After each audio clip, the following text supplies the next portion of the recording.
చెప్పకనే చెప్పేది ఏమిటో తెలుసా? ఇంటికి లైట్లు వేయండి, ఒక సీరియల్ లైట్లు ఒక మొరగొని వేయండి. ఏసన్ గారు పర్మిషన్ ఇచ్చాడు, స్టార్లు పెట్టండి, ఇంటి మీద పెట్టండి. రాను క్రైస్తవ్యం ఇంక ప్రతిదీ చెట్టు ఎవడు పెట్టమన్నాడు, పొట్ట ఎవడు పెట్టమన్నాడు, స్టార్ ఎవడు పెట్టమన్నాడు, లైట్ ఎవడు కట్టమన్నాడు, ఇట్లాంటి వాళ్ళని గురించి నేను ఆలోచిస్తూ ఉంటే శాంతం క్రైస్తవ్యాన్ని ఎటు తీసుకెళ్తామనరా? ఇవేమి ఆచారాలు అయినా ప్రక్కన పెట్టండి. స్టార్ ఎప్పుడు పెట్టారు?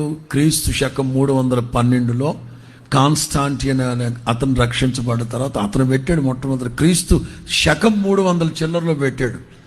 సరే, ఏదో ఒకటి రాను అసలు నీవు క్రైస్తవుడు కాదో తెలియట్లేదు కదా.